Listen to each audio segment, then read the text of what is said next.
दोस्तों, ये घटना वर्ष 2005 की है, जब पूर्वी तुर्की में कुछ चरवाहे पहाड़ की चोटी के मुहाने पर अपनी बकरियां चरा रहे थे। बकरी एक बुद्धिमान जानवर है, उन्हें अधिक देख रेख की आवश्यकता नहीं पड़ती, इसलिए चरवाहे आराम से बैठकर अपना भोजन करने लगे। अब ये तो उनका रोज का ही काम था, इसलिए वो बिल्कुल सहजता और इत्मीनान से भोजन का स्वाद ले रहे थे। परंतु तब एक ऐसा नज़ारा घटित हुआ जिसकी कल्पना उन चरवाहों ने बिल्कुल भी नहीं की थी। असल में एक बकरी गलती से चरते चरते पहाड़ी से नीचे गिर गई और उस बकरी को नीचे गिरते देख बाकी की बकरियां भी एक एक करके पहाड़ी से नीचे कूदने लगी। चरवाहे अपना भोजन छोड़कर बकरियों को बचाने दौड़े, लेकिन बकरियां लगातार पहाड़ी से नीचे छलांगे मारती रही और इस हादसे में करीब 450 बकरियां मारी गई। हालांकि पहाड़ी से नीचे कूदने वाली बकरियों की संख्या लगभग 1500 थी, किंतु इनमें से ज़्यादातर बकरियां इसलिए जिंदा बच गई क्योंकि वो पहाड़ी से नीचे गिरी एवं मरी हुई बकरियों के नरम शरीर पर कूदी थी। बाद में कूदने वाली बकरियों के लिए इन मरी हुई बकरियों का शरीर किसी गद्दे के ही समान कार्य कर रहा था, परंतु गरीब चरवाहों के लिए 450 की संख्या में मर चुकी बकरियों का नुकसान कोई मामूली नुकसान नहीं था। लेकिन इन हालातों में सबसे बड़ा सवाल ये उठता है कि आखिर ऐसी क्या वजह रही कि एक बकरी के नीचे गिरने से अन्य बकरियों ने भी पहाड़ी से छलांग लगा दी।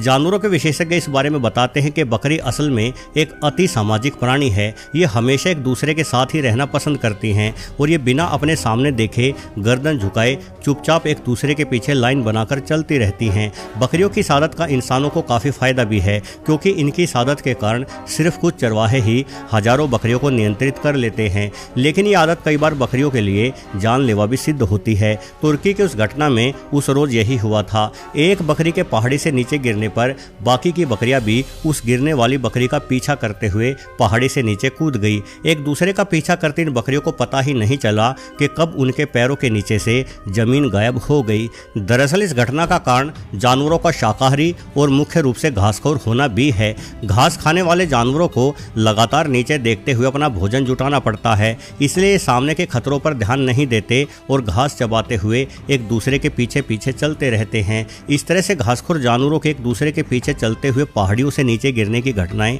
दुनिया भर में होती रहती है। वर्ष 2017 में स्विट्जरलैंड में 13 गायें एक साथ यूं ही पहाड़ी से नीचे गिर गई थी। वहीं भारत में तो अक्सर अपने दोस्त या किसी अन्य रिश्तेदार पर अधिक भरोसा करने वाले इंसान को कह दिया जाता है कि यदि वो कुएं में गिरेगा तो क्या तू भी कुएं में गिरेगा। असल में इस तरह की कहावत घास चरने वाले जानवरों के कारण से ही बनी है। प्राचीन समय में जब कुएं होते थे और बड़े पैमाने पर किसान और चरवाहे अपने जानवरों को चराने ले जाते थे, तो अक्सर इस तरह से एक दूसरे के पीछे कुएं में गिरने की घटनाएं भेड़ बकरियों में काफ़ी आम मानी जाती थी। हो सकता है कि कहीं कहीं ऐसा वर्तमान में भी हो जाता हो। यदि आपने हालिया किसी ऐसी घटना के बारे में सुना हो तो कमेंट करके जरूर बताएं। वहीं चैनल पर पहली बार आए हैं तो सब्सक्राइब बटन भी जरूर दबा डालें। वैसे दोस्तों, ऐसा नहीं है कि सिर्फ जमीनी जानवर ही झुंड बनाकर और एक दूसरे के पीछे चलना पसंद करते हैं। इस तरह की हरकतें समुद्र में रहने वाले जीव भी करते हैं। जैसे कि हम पानी में रहने वाले सबसे घातक शिकारी यानी ओरका की बात करें, जिन्हें किलर व्हेल भी कहा जाता है, तो ये जीव भी बड़े बड़े झुंड बनाकर रहते हैं।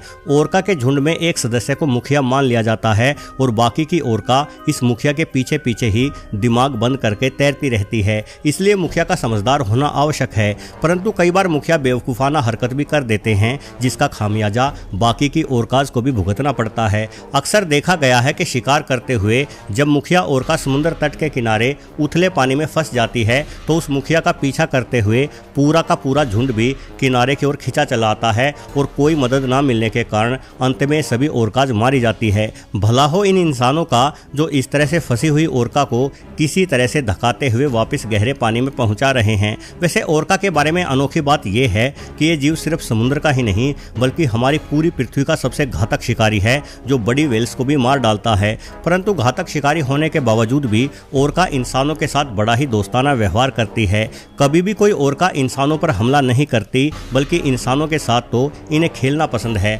आखिर ओरका इंसानों के साथ दोस्ती क्यों करती है, इस बारे में इस चैनल पर एक अन्य वीडियो भी उपलब्ध है, जिसका लिंक आपको डिस्क्रिप्शन में उपलब्ध हो जाएगा। अब जरा आप ये वीडियो देखें। ये वीडियो हमारे पड़ोसी देश पाकिस्तान का है। आप देख सकते हैं कि कैसे रेगिस्तान में मछलियां किसी नदी की भांति बह रही हैं और बिना पानी के तड़प भी रही हैं। अपने समूह में रहने की आदत के कारण ही ये मछली इस तरह से रेगिस्तान में फंस गई है। दरअसल इस रेगिस्तान के पास से गुजरती एक नदी में बाढ़ आ गई थी और उस समय ये मछलियां एक साथ नदी के ऊपरी तल पर तैर रही थी, जिस कारण से जैसे ही नदी का पानी किनारे से बाहर छलका तो बेचारी ये सारी मछलियां भी उस बह बहते पानी के साथ फिसलती हुई नदी से बाहर आ गई। चलिए इन मछलियों को छोड़िए और एक और अद्भुत नज़ारे पर गौर फरमाइए। जब एक व्यक्ति अपने खेत में खुदाई कर रहा था तो उसे ऐसा अनोखा दृश्य देखने को मिला। यहाँ कई सारे कछुए एक के ऊपर एक झुंड बनाकर बैठे हुए हैं। अब क्योंकि रेप्टाइल एवं ठंडे खून के प्राणी होने के कारण सर्दियों में कछुओं का शरीर जमने लगता है, इसलिए सर्दियों में कछुए किसी गड्ढे या कीचड़ के भीतर शीत निद्रा में चले जाते हैं और सर्दियां समाप्त होने पर फिर से जाग जाते हैं।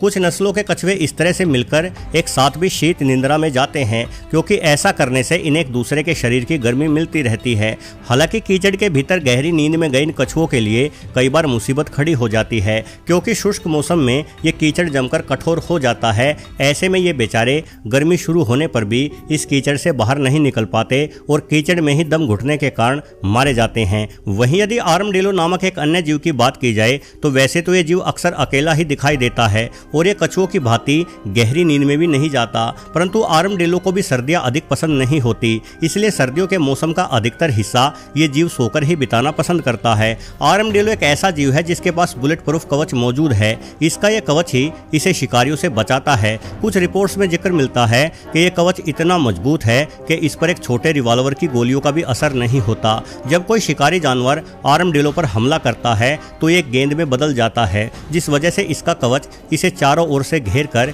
इसके पेट जैसे नाजुक अंगों को भी सुरक्षित रखता है। परंतु सर्दियों के दिनों में जब ये जीव यानी आर्मडिलो 16 से 18 घंटे सोकर बिताता है तो खुद के शरीर को गर्म रखने के लिए पहले मिट्टी को हटाते हुए खड्डा बनाता है और फिर उस खड्डे में कमर के बल लेट जाता है। उसके पश्चात आर्मडिलो अपने मुंह से लेकर पेट तक को तो मिट्टी में ढक लेता है, परंतु ये बेवकूफ़ अपने पैरों को मिट्टी से बाहर ही रखता है, जिस वजह से शिकारी आसानी से आर्मडिलो को पहचान लेते हैं और तुरंत इसके पैरों के बीच में स्थित इसके नरम पेट पर हमला कर बेचारे आर्मडिलो को मौत के घाट उतार देते हैं। दोस्तों, यदि जमीन और पानी को छोड़कर आसमान की बात की जाए तो पक्षियों को भी कई बार उनके झुंड में रहने की आदत भारी पड़ जाती है। अक्सर देखा गया है कि जो पक्षी कम ऊंचाई पर उड़ते हैं, माइग्रेशन के दौरान उनकी टक्कर बड़ी बड़ी बिल्डिंगों के शीशों से हो जाती है। एक साथ उड़ते ये पक्षी कई बार बिल्डिंग के शीशों पर पड़ने वाले आसमान के प्रतिबिंब को देखकर ये नहीं समझ पाते कि सामने शीशा है। इन्हें लगता है कि असल में शीशा आसमान का ही एक हिस्सा है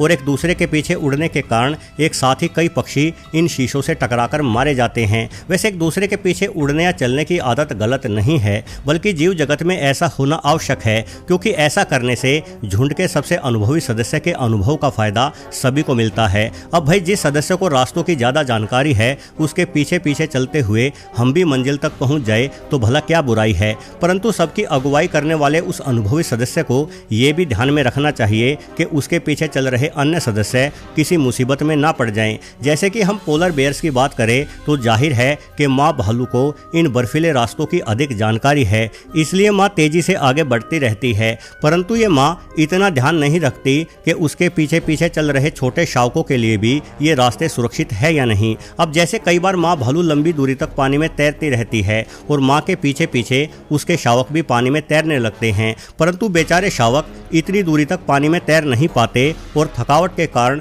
वो शावक पानी में डूबकर ही मारे जाते हैं। वहीं कई बार ये माँ भालू काफ़ी कमज़ोर बर्फ में अपनी मांद बना लेती है। अब ये खुद तो बड़े ही आराम और एहतियात से मांद में बैठती है, परंतु माँ भालू का पौष्टिक दूध पीकर तेजी से बड़े होने वाले शावक अक्सर मांद के भीतर धमा चौकड़ी मचा देते हैं, जिस वजह से कमज़ोर मांद ढह जाती है और इस तरह के हादसों में शावकों के साथ साथ माँ भालू भी वीरगति को प्राप्त हो जाती है। अब क्या करे, जीव जंतुओं का संसार है ही इतना विचित्र, इनके पास इंसानों जितनी बुद्धिमानी तो नहीं है, इसलिए ये बेचारे अक्सर अपनी जान मुसीबत में डाल देते हैं। परंतु यदि इन जीवों के पास इंसानों जितनी बुद्धिमानी भी होती तो भी ये क्या कर लेते, क्योंकि ये तो जहाँ एक और केवल अपना या अपने झुंड के अन्य सदस्यों का जीवन ही खतरे में डालते हैं, वही हम इंसान तो ग्लोबल वार्मिंग, प्रदूषण एवं अपने घातक हथियारों के कारण संपूर्ण जीव प्रजातियों यहाँ तक के पृथ्वी और इसके वातावरण को ही खतरे में डाले बैठे हैं। वैसे आपको ये वीडियो भाया हो तो वीडियो को लाइक करना ना भूलें और आपने इस चैनल को सब्सक्राइब नहीं किया है तो ये कदम भी जल्दी ही उठा लें। वीडियो को पूरा देखने के लिए आपका बहुत बहुत धन्यवाद।